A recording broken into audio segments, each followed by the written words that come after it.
Olá, sejam todos bem-vindos ao curso de Português Instrumental EAD. Eu sou a professora Catiane Lírio e convido vocês a assistir este vídeo até o final. No vídeo de hoje daremos continuidade a uma sequência de vídeos iniciais falando sobre o português. Na aula de hoje, especificamente, falaremos sobre os tipos de gramática. Então, vamos lá? Segue o vídeo.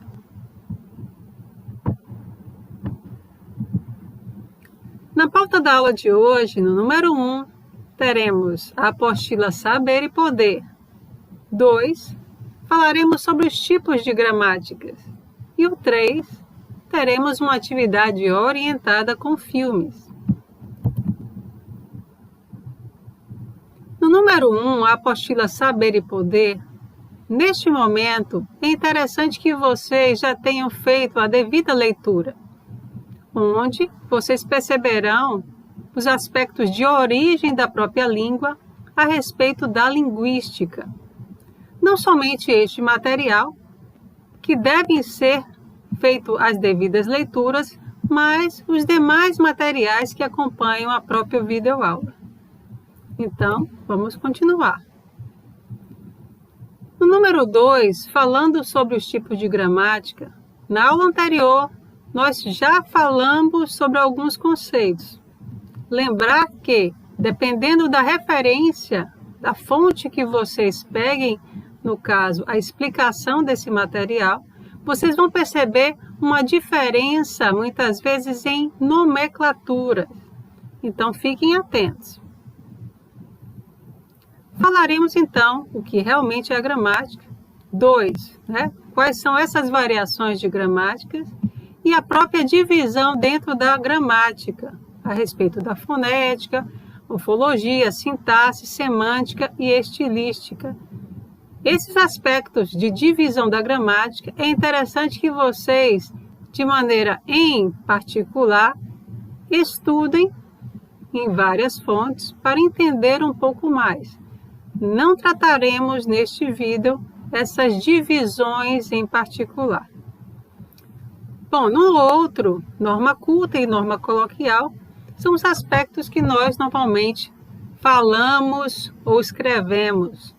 Então, a norma culta é aquela mais lapidada, é aquela mais utilizada em termos de pessoas com um nível, talvez, cultural mais acentuado, pessoas como educadores, pessoas que realmente têm um nível, eu digo, social e econômico também.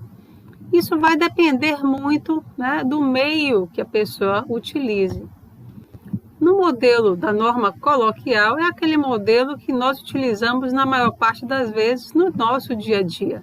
Com amigos, familiares, não há necessidade de tanta formalização.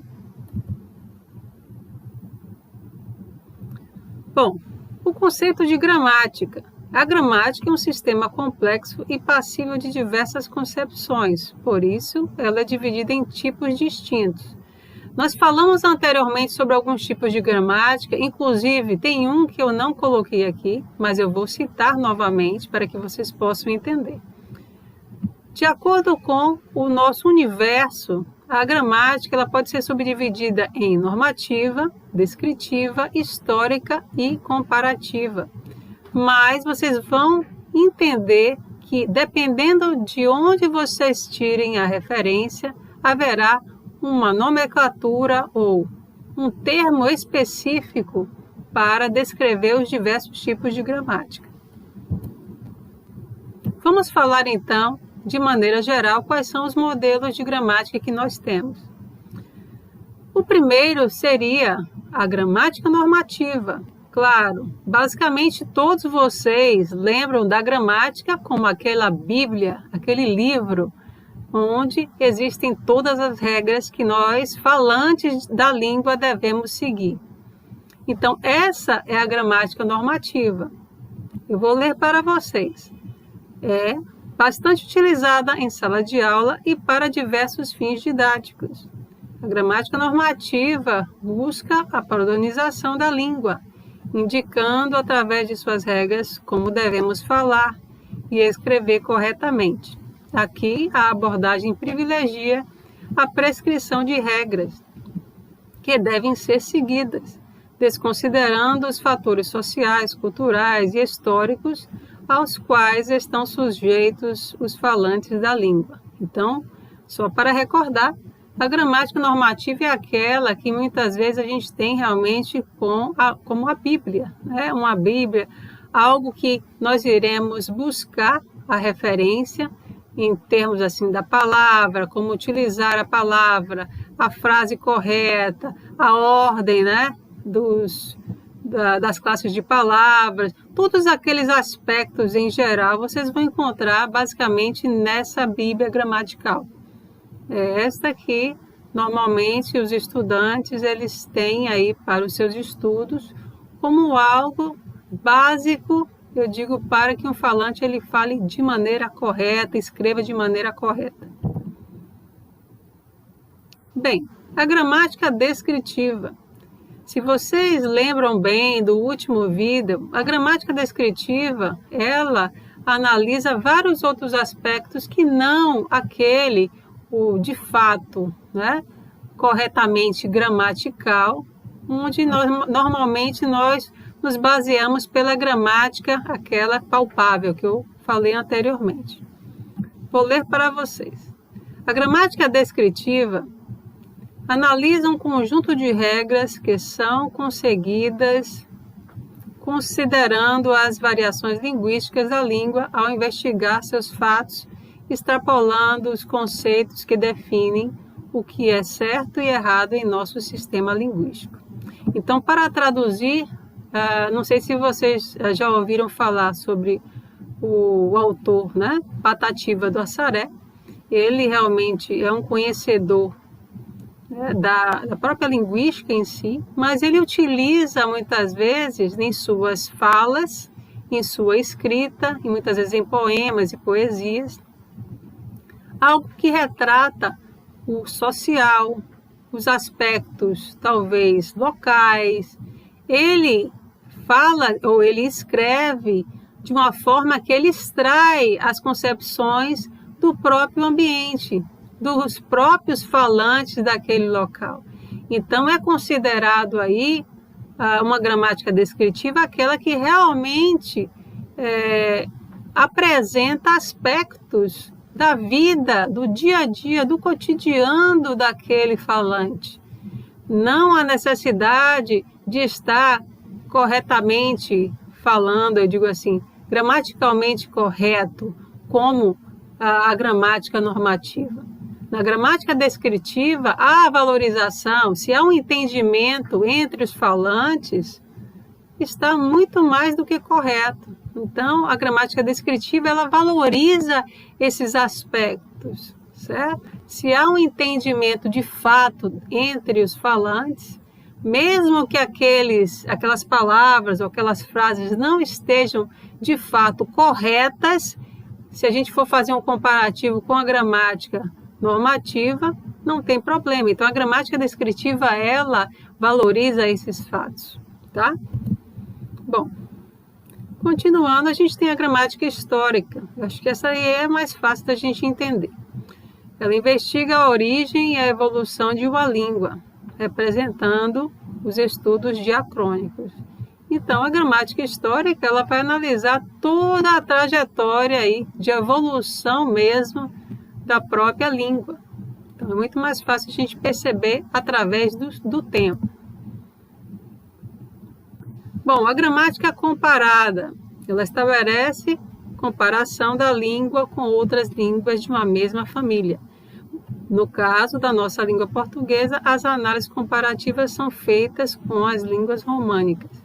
Então, se vocês lembram, logo no início do nosso curso, a questão da árvore das línguas, vocês conseguiram fazer a pesquisa, né, conseguiram a imagem, analisaram os parentescos, né, próximos ou distantes que nós temos aí com as demais línguas. Vocês podem analisar aquele viés, aquela raiz da língua românica aí, com o surgimento também da língua portuguesa. E vocês vão perceber que há uma pequena variação entre as línguas, mesmo sendo da mesma origem. Bom, a atividade número 3 é uma atividade para que vocês tenham aí um aspecto comparativo. Vocês vão assistir 3 filmes onde vocês vão fazer um quadro comparando o que vocês estão percebendo sobre a língua, a linguagem e o dialeto de cada filme. É algo bem simples.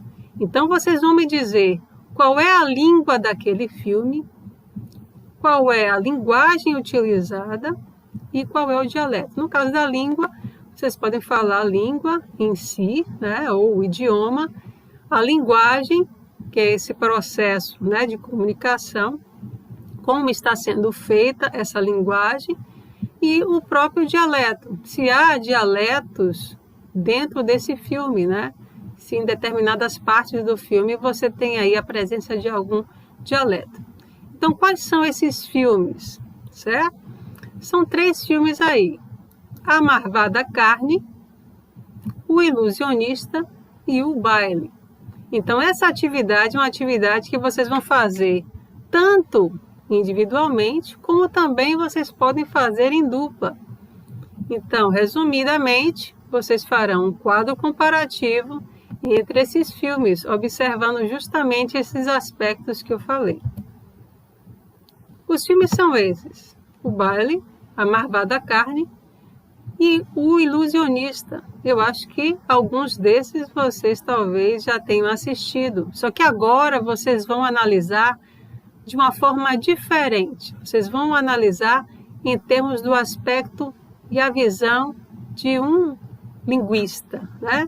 O aspecto que vocês vão observar sobre a língua, sobre a linguagem, sobre o dialeto, sobre todos os aspectos que nós já trabalhamos aí nos demais vídeos anteriores. Então, eu gostaria de dar a boa sorte para vocês na hora de assistir esses filmes. Vocês vão gostar bastante, certo? E aproveitem aí e façam as devidas leituras e respondam às atividades propostas. Um beijo para vocês, fiquem com Deus e até o próximo vídeo. Tchau!